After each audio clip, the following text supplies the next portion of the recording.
네, 뛰어난 통찰력과 감각을 지닌 시장 프로들과 함께하고 있습니다. 오늘 두 분 모셨는데요. 하이투자증권 염정차장, 글로원 파트너스 이성웅 이사 모셨습니다. 안녕하세요. 네, 안녕하세요. 안녕하세요. 네. 자, 오늘 첫 번째로 프로의 시선이 머문 첫 번째 섹터부터 열어보겠습니다. 함께 보시죠. 오늘 첫 번째로 준비한 섹터는 2차 전지입니다. 날씨 너무 춥죠. 날씨야 네가 아무리 추워봐라. 내가 옷을 사나? 2차 전지 사지. 이렇게 또 제목이 달렸는데요. 오늘 그 정도로 배터리 3사를 포함해서 강세 움직임 보여주는 2차 전지입니다. 이 섹터를 지금 염정 차장님께서 가져와 주셨습니다. 우리 쉬는 동안에 테슬라도 너무 좋았었고요. 일단은 선정 이유부터 여쭤보지 않을 수 없습니다. 네. 주목하신 이유요. 네, 최근에 이제 반도체 섹터는 지속적으로 잘 나왔고요. 2차 전지 섹터가 오랫동안 좀 쉬어가는 분위기 속에서 네. 오늘은 전반적으로 시총 상위 종목들 대부분 종목들이 상승을 하고 그에 따라서 2차 전지의 대형주 중심으로 시장도 또 오늘도 잘 가고 네. 있는 모습을 보여주고 있습니다. 그리고 말씀하신 대로 테슬라의 주가인데요. 테슬라 같은 경우는 우리가 연휴가 있었던 3거래일 동안 약간 13% 정도, 이제 3거래일 동안 13% 정도 반등이 나오면서 최근 시장이 이제 저점에 대한 부분을 네. 이제 지난주 1월 10일이죠. 1월 10일경을 저점으로 기준으로 해서 다시 좀 반등이 좀 올라오고 있다는 부분에서 2차 전지 그리고 전기차 섹터 전반에 대한 반등이 시작될 수 있을 것인가라는 부분이 네. 사실 좀 많이 궁금하실 것 같아서 오늘 좀 주제로 좀 잡아봤습니다. 네, 이슈가 많은데도 불구하고 오늘 삼성 SDI랑 SK이노베이션은 갭으로 떠서 출발해서 크게 움직임이 변동성이 없거든요. 근데 오늘 밤에 이제 테슬라 실적 발표 나오잖아요. 네. 내일 우리 시장에 공개가 될 텐데 테슬라가 그래도 전분기 그러니까 지난 3분기 대비로는 QOQ로 개선이 될 거라고는 합니다. 다시 한번 우리 배터리 3사에 다시 변동성을 주지는 않을까? 어떻게 좀 가이던스에 대해서 시나리오 보고 계세요? 사실 이번에 테슬라가 지난 연말부터 시작된 이제 급락 장세로 인해서 2차 전지 그리고 전기차 섹터 전반이 다 움직였거든요. 이제 테슬라에 너무 의존해 있었던 어떻게 보면 테슬라가 2차 전지의 지표인 마냥 맞아요. 사실 움직였었는데 선행지표처럼. 선행지표처럼 움직임이 나타났었는데 네. 그런 분위기를 어떻게 보면은 이용할 수도 있고요. 아니면 이제는 어떤 테슬라에 의존하는 2차 전지 섹터 자체가 테슬라에 좀 너무 좀 상관관계가 너무 높았었기 때문에 그런 네. 부분보다는 이제는 조금 좀 따로 떼어놓고도 볼 수 있는 이제 좀 어느 정도 좀 체력이 키워졌다라고 좀 생각을 하고 있고 네. 테슬라의 실적이 좋으면 좋겠지만 예. 그렇다고 사실 기대치보다 좋지 않다 하더라도 2차 전지 전반 그리고 전기차 섹터 전반에 끼치는 영향은 상대적으로 기존보다는 좀 더 적지 않을까라고 생각하고 있습니다. 의존도가 심화됐었지만 그래도 좀 개선이 될 거다. 특히나 올해부터 이 가격이나 정책이 펼쳐졌기 때문에 그 이유를 보고 있는 흐름 속에서 이번 변동성은 그렇게 크진 않을 거다라고도 정리할 수 있겠습니다. 이번에는 우리 이성우 이사님께 좀 질문을 드려봐야 될 것 같은데 LG 에너지 솔루션이 이번에 네 번째 공장 그러니까 제너럴 모터스와의 합작 공장과 관련해서 네. 아직 확실히 나온 건 아니지만 네. 건설 계획 무산될 수도 있다라는 이야기가 지금 나오고 있습니다. 네. 그런데 주가 잘 가요. 이유 어디 있다고 보세요? 우선 지금의 합작 공장 그 부분은 우리가 단순하게 캐파를 늘리는 거죠. 완성차 업체에 맞춰서 전기차 업체에 맞춰서 캐파를 늘리는 건데 4분기 실적을 가깝게 먼저 본다고 하면 영업이익 기준으로 우리가 예상된 부분보다 한 1,000억 정도가 빠졌어요. 네. 이 이유 같은 경우가 대표적으로 테슬라라든지 기타 전기차 업체 같은 경우가 그만큼의 볼륨이 먼저 빠졌다는 부분에 더해져서 양극재 가격도 좀 조정이 나온 측면이 있죠. 네. 즉, 그 Q 부분, P 부분 함께 이 부분이 빠지는 영향이 있다 보니 LG에너지 솔루션 주가는 조정이 나왔고 여기에 더해져서 시가총액 상위주의 특성 같은 경우는 수급적인 요인이 더 큽니다. LG에너지 솔루션 같은 경우는 연기금 같은 경우가 풀을 채웠어야 하는 단계 이후에는 이제 차익 실현이 나올 수 있단 말이죠. 네. 여기에 더해져서 이제 보유예수 물량 해제 그 부분까지 함께 심리적인 영향을 미치다 보니 그런 예. 영향이 나타난 거고요. 자, 결론은 뭐냐? 그러면 네. 지금 전방에서 그만큼의 라인을 더 급하게 깔아 나갈 만큼 필요하지는 않습니다. 그리고 해외 공장 같은 경우는 우리가 한 차례 봤듯이 지금 급하게 이 부분을 깔지 않더라도 전방에서 요구하는 물량 같은 경우는 이제는 쳐낼 수 있는 단계까지는 됐어요. 그러면 이 부분은 굳이 급하지 않아도 된단 말이거든요. 양극재 판가라든지 그러한 부분을 감안을 하고 이후에 확인을 하고도 증설을 해도 되기 때문에 그런 점 같은 경우는 뭐 주가에 지금은 큰 영향을 미치지 않는다라고 보시면 되겠습니다. 긴 관점에서 차근차근 접근해 나가도 될 이슈이고 결국은 무산됐다고 해서 완전히 성장성이 무너지거나 협력 관계가 완전 무산되는 게 아니기 때문에 괜찮다. 그러면 지금 방금 말씀하신 수급 이슈도 추가로 여쭤볼게요. 네. 지금 30일 기준으로 LG 에너지 솔루션의 보유예수 물량 풀립니다. 네. LG 에너지 솔루션 다 반영된 거예요. 사실 굉장히 못 갔었잖아요. 네. 이 때문이라고 보는 전문가들이 많았었는데 이 영향과 함께 2차 전지 배터리 쪽으로 영향력 어느 정도로 볼 수 있을까요? 수급만 비춰본다고 하면 충분히 출회는 될 수 있습니다. 뭐 우리 단기 예수 조정. 뭐 그런 물량 말고는 충분히 나올 수 있고요. 기관단에서 그만큼의 보유 예수를 대입을 해서 들어간 물량이다 보니까 이 물량은 나온다고 보시면 됩니다. 그러면 주가에 대해서는 부정적인 영향입니다. 그렇다 보니 수급에 비춰본 LG에너지 솔루션 접근 같은 경우는 1년 보유예수 같은 경우가 보유예수 해제되고 시장에 출회되는 걸 확인하고 네. 접근을 하는 게 낫다라는 결론입니다. 기다렸다 사자. 네. 알겠습니다. 그래도 긍정적인 포인트인데요. 실적에 대해서는 굉장히 또 좋지 않은 전망들이 나오고 있고 뭐 다 반영됐다라고 보시는 분들도 많아서 의미가 있을까 싶기도 한데 우리 염 차장님께 여쭤봐야 될 것 같아요. 특히 양극재단에서는 이번에 어닝 쇼크 예고가 되고 있습니다. 다 반영된 건가요? 지금 일단 안 좋은 이유와 함께 향후 봐야 될 포인트에 대해서 어떻게 보시는지 궁금해요. 일단 전체 2차 전지 셀업체 그리고 양극재 업체 쪽에서 실적의 4분기 실적에 대한 어떻게 보면은 좀 우려감이 올해도 이어갈지에 대한 부분이 중요한 부분이다라고 생각을 하고 있는데 그에 대한 부분 일단 4분기 실적 전반적으로 대부분의 이제 셀업체 그리고 대부분의 양극재 업체들 같은 경우가 4분기 실적이 기대치를 좀 하회할 수 있을 거다라는 부분은 일단은 양극재 쪽에서는 앞서 말씀하신 양극재 가격의 하락 그에 대한 부분은 이제 뭐 판가 대비해서 이제 판가 대비 비용적인 부분에서 이제 원자재 가격에 대한 부분에서 리튬 가격이 최근 2, 3개월간 사실 좀 많이 하락을 했죠. 네. 좀 급락을 한 부분이 있었고 그에 대한 부분을 사실 판가에서 기존에는 리튬 가격이 상승하면 판가에 좀 바로바로 반영을 시키면서 오히려 네. 거기에서 수익성이 좋게 수익성 나타났었는데 이제 아무래도 이제 판가가 또 떨어지기 때문에 리튬 가격 하락으로 해서 판가가 떨어지기 때문에 오히려 그 스프레드에 대한 부분이 좀 줄어들 수 있다라는 부분이 어떻게 보면은 좀 악재로 좀 작용을 했다라고 볼 수 있겠고. 네. 그리고 앞서 말씀하신 대로 이제 LG 에너지 솔루션 같은 경우에는 사실 이 종목은 수급이 거의 좀 밀고 있는 종목이긴 합니다. 수급이 최근에도 이렇게 좀 주가가 아직까지도 회복이 안 된 어떻게 보면 단기적으로 회복이 아직 덜 된 상태라고 볼 수 있는데 최근에도 1월 기간 동안 외국인들의 수급은 지속적으로 좀 들어왔었고요. 네. 이번에 이제 1월 27일 날 풀릴 물량에 대해서는 예. 좀 아직까지 좀 이견이 좀 있는데 네. 1월 27일부터 이 물량이 우리사주 물량이 풀려 나갈 수 있는지 아니면 1월 30일부터인지에 대한 네. 약간의 좀 이견이 있는 것 같습니다. 하지만 그 이후에 1월 30일부터라고 가정했을 때 그 이후에 물량이 뭐 한 번에 만약에 좀 빠져나온다라고 네, 한다면 이 부분은 좀 단기적으로는 좀 급락이 나올 수 있겠지만 또 서서히 여전히 공모가 대비해서는 좀 수익권에 있는 종목이기 때문에 이 부분에 대해서는 일단은 예견하기 전 좀 힘들다라고 좀 보고 있고 그렇기 때문에 단기적으로 이제 어떤 조정을 받을 수 있겠지만 그렇게 수급에 영향을 아주 크게 미칠 정도로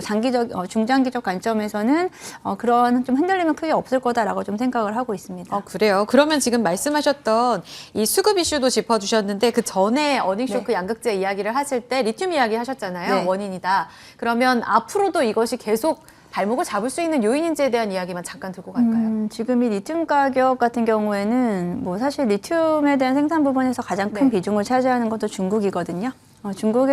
중국에서 뭐 탄산 리튬 가격은 사실 지속적으로 좀 빠져왔었고 네. 조정이 다 왔었고 수산화 리튬에 대한 가격은 사실 그렇게까지 상대적으로는 그렇게까지 많이 상대적으로 빠지지 않았었는데 만약에 뭐 탄산 리튬 가격에 대한 부분은 또 중국이 얼마나 또 공급을 해주냐인데 지금 이제 또 중국 입장에서는 또 만약에 또 경제 재개를 통해서 만약에 공급량이 늘리게 된다면 추가적으로 리튬 가격이 하향 안정화될 수 있는 부분은 있겠고 여기서 이제 이런 원자재 가격이 빠질 때 원자재 가격이 빠짐으로 인해서 수익성이 안 좋게 되느냐, 오히려 원자재 가격의 어떤 안정화를 통해서 또다시 거기에서 우리 양극재 업체들은 또다시 안정적인 또 수익권을 또 얻어낼 수 있느냐에 대한 부분이 어떤 구간이 또 기다려지는 구간이 있다라고 생각하고 있거든요. 네. 그때까지는 일단은 좀 잡음이 좀 있을 수 있지만 오히려 조금 좀 안정세를 좀 찾는다라고 한다면 다시 그 안에서 수익성을 볼 수 있는 충분한 여력이 있고, 이 2차 전지 양극재 업체들이라든지 셀 업체들 같은 경우에는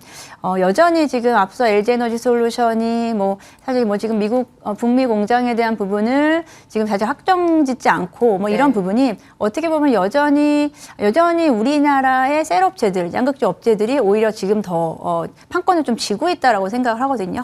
더 좋은 조건에 더 좋은 상황을 준비하기 위해서 지금 시간을 좀 끌고 있는 부분인 건지 아직은 확인된 바 네네. 없습니다. 우리가 불리하게 지금 한다라고만 볼 수 없기 때문에 네네. 일단은 시장 분위기를 좀 더 지켜보고 이제 어떤 전환점이 분명히 생기는 시점에서 결정을 네. 해도 늦지 않을 거다라고 보고 있습니다. 알겠습니다. 성장성에 있어서는 이견 없다라고도 말씀드릴 것 같거든요. 향후 방향성에 있어서 핵심적인 포인트와 함께 토픽 들어볼게요. 네. 일단 제가 오늘 전반적으로 2차 전지 대형주 다 움직임이 좋은데 네. 저는 이제 에코프로비엠을 좀 가지고 와봤어요. 에코프로비엠 역시 이번 4분기 실적에 대한 부분 그렇게 좋지 않게 나오고 있거든요. 예. 4분기 실적 역시 앞서 말씀드린 다른 종목과 마찬가지로 수익성에 대한 부분이 조금 문제가 좀 있었습니다. 그 수익성에 대한 부분은 크게 이제 환율 하락에 대한 부분이 아무래도 좀 수출 기업이다 보니까 이제 그런 부분에서 하락 수익성 하락의 원인, 그리고 네. 리튬 가격 인하로 인한 스프레드가 좀 더 줄어드는 부분이 이에 대한 부분인데, 그럼에도 불구하고 에코프로비엠은 올해도 마찬가지로 네. 출하량 그리고 매출액 규모 면에서는 지속적으로 증가를 하고 있다라고 보고 있고요. 그렇기 때문에 만약에 수익성에 대한 부분, 앞서 말씀드린 부분에서 오히려 원재료가에 대한 어떤 안정세를 찾는다라고 한다면 그에 따라서 좀 더 좋은 고객사라든지 좀 더 좋은 수익성을 가져갈 수 있는 모멘텀을 찾을 수 있을 거다라고 좀 네. 생각을 하고 있고요. 네. 또 무엇보다 에코프로비엠이 지금 다른 종목들보다 저는 최근에 이제 상승 반등에 대한 부분이 좀 덜 나왔다라고 좀 생각을 하고 네네. 있거든요. 에코프로비엠을 최근에 이제 일봉으로 보지 않고 만약에 주봉상으로 좀 확인을 한다라고 하면 지금 최근에 1년 사이에 이제 저점을 통과를 하고 있습니다. 저점에 대한 부분을 통과를 했고요. 지금 10만 원대 밑으로 내려왔다가 다시 좀 반등을 하고 있는 구간이고 13만 원 선 아래에서의 박스권 내에서의 움직임이 나타날 수 있다라고 보고 있기 때문에 네. 일단은 단기적으로는 기술적 반등이든 아니면 수급의 힘으로든 단기적인 반등을 좀 가능하다라고 보고 네. 오늘 같은 경우에도 이제 외국인들의 수급이 오늘 좀 강하게 들어오는 네. 모습 보여주고 있고 네, 네. 전거래일 지난 금요일이었었죠. 이제 금요일부터 해서 전거래일부터 해서 이 거래일 연속으로 수급이 좀 네. 외국인 수급이 좀 다시 들어오는 모습, 프로그램 매수도 좀 들어오는 모습을 확인할 수 있겠습니다. 알겠습니다. 토픽 에코프로 BM이었습니다. 지금 15만 원까지 보고 있거든요. 증권가에서는요. 네, 증권가에서는 간략하게 15만 들어볼 수 원 있을까요? 선으로 사실 상향 조정은 지금 못 되고 있는 상황인데 저는 일차적으로는 13만 원 선에 대한 부분을 열어놓고 일단은 보고 있고요. 그리고 손절가는 이제 9만 원을 제시해드리겠고 매수가는 그렇다고 해서 2차 전지 가 지금 대세로 어떤 주도 섹터로 가기에는 지금 여러 가지 좀 환경상 그렇게 유리하진 못하기 때문에 이제 반드시 또 오늘은 오늘은 전체적인 대세 상승장이기 때문에 예. 오늘 같은 경우는 살짝 피하면서 10만 원 선 전후로 아래로? 이제 분할 매수하시는 것을 추천해 드립니다. 알겠습니다. 에코프로 BM이 토픽으로 나왔습니다. 현재 10만 1,500원에서의 등락인데요. 배터리 3사보다는 좀 덜 갔다라는 측면에서 13만 원까지의 상승 움직임 보셨어요. 손절 라인은 9만 원으로 제시가 됐습니다. 원재료 좀 안정되는지 여부에 따라서 수익성 체크해 보시면 투자 포인트로 삼기에 좀 편하실 것 같아요. 토픽까지 들어봤습니다. 두 번째 프로의 시선이 머문 섹터로 넘어가겠습니다.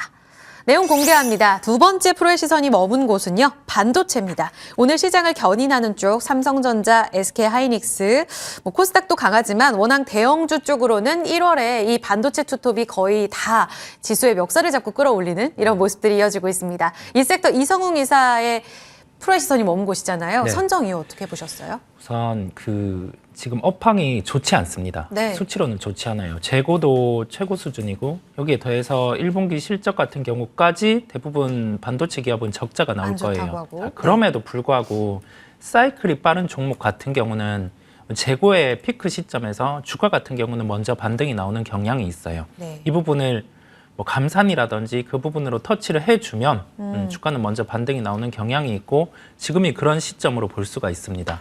그러면 이 부분에서 수요의 회복 이전에 주가 같은 경우는 한 차례 더 반등이 나올 가능성이 높아요. 그런 특성에 따라서 오늘의 업종으로 말씀드리게 됐습니다. 네. 게다가 지난 우리가 쉬는 동안에 반도체 쪽 좋았다고 하고 빅테크도 좋았고 미국 시장의 영향도 무시할 수 없을 것 같은데 네. 마이크로소프트가 우리 또 쉬는 동안에 실적이 나왔는데 좋지 못한 이런 움직임을 나타냈습니다. 매출 기준으로 봤을 때요. 그럼에도 불구하고 우리 시장으로 이렇게 영향력이 주는 것은 핵심적으로 포인트가 어디 있다고 보는지 그냥 심리 개선입니까?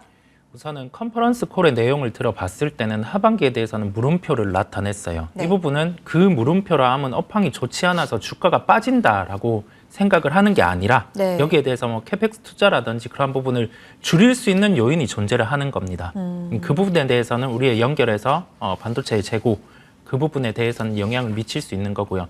이후에 컨퍼런스 콜에서 주가의 반등이 한 차례 더 레벨업이 될 때는 아마 뭐 캐펙스 투자를 늘리는 시점이 있을 거예요. 그 시점에 맞춰서 주가의 반등은 한 차례 더 강할 수 있고 지금 시점은 되려 감산을 터치를 해주는 게 주가의 반등이 빠를 수 있는 점이고 그 점에 따라서 확인을 할 수 있는 점은 뭐냐면 반도체 기준으로는 단가, 디램 기준 단가가 한두 차례 더 하락을 해줄 겁니다.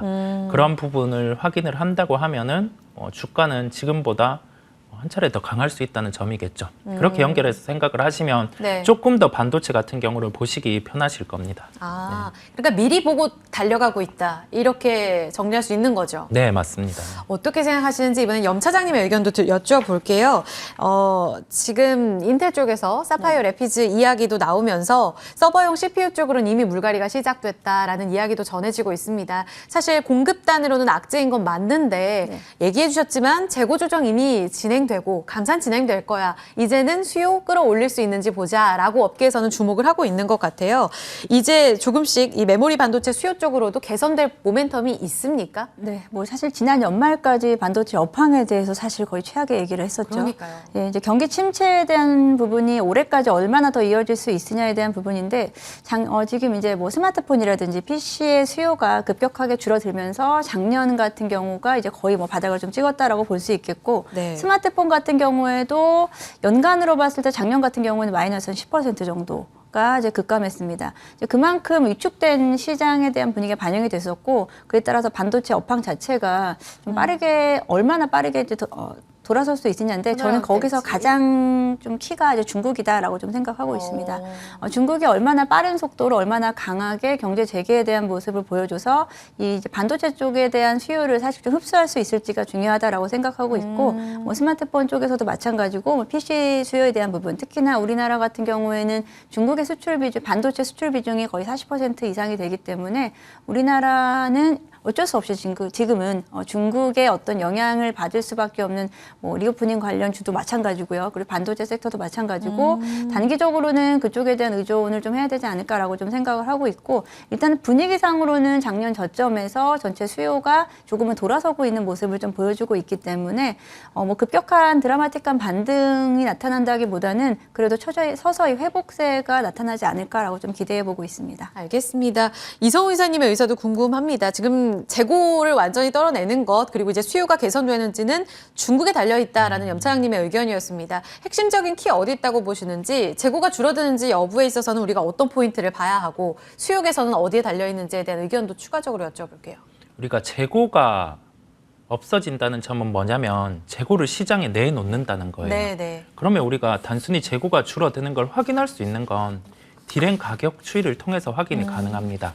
그럼 이게 특성이 그 디램 같은 경우는 고객사 같은 경우가 우리가 어느 정도의 물량 같은 경우를 네. 어느 정도의 가격에 지금 판매하고 있고 재고 수준이 어느 주기다라는 점을 실적 발표를 통해서 이야기를 해요. 그런데 그 중간에 우리가 알 수 없습니다. 그럼에도 불구하고 재고가 줄어드는 점은 디램 가격 같은 경우가 현재 가격으로 거래되고 있는데 갑자기 5% 10% 정도가 빠져요.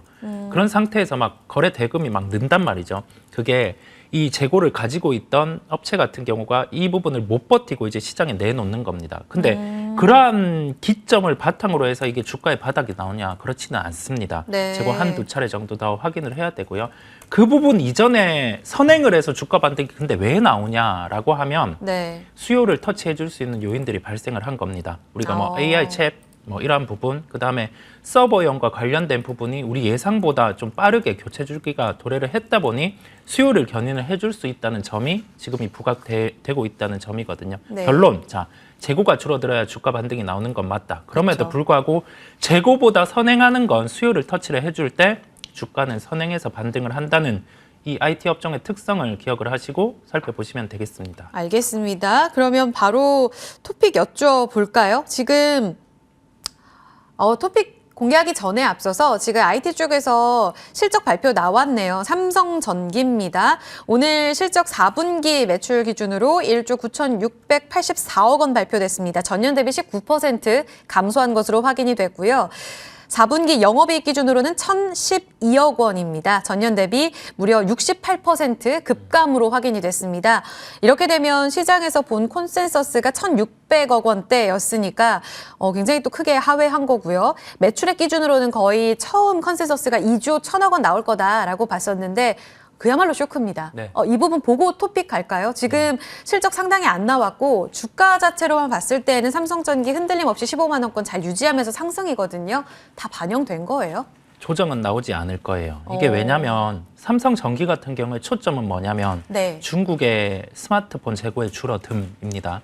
이 스마트폰 재고 같은 경우는 6개월마다 이 데이터가 우리가 책정을 해서 실제 제공이 되는데 이 부분 줄어듦을 작년 말에 확인을 했어요. 네. 그리고 나서 지금은 중국의 리오프닝을 바탕으로 개인 수요의 견인, 여기에 따라서 이제 실제 재고의 소진까지 나타날 수 있단 말이죠. 네. 그렇다 보니 이 부분의 주가는 조정이 나오는 게 아니라 되려 이 실적을 기대감으로 보고 올라야 되는. 차익 실현이 나온다고 하면 매수 대응을 하시는 게 맞습니다. 알겠습니다. 이미 다 반영이 됐고 이제는 중국 수요 보고 있다. 알겠습니다. 그럼 IT 토픽으로 가겠습니다. 반도체 쪽에 지금 긍정적인 포인트 계속 기대감 반영되잖아요. 네. 반도체 토픽은 누군가요?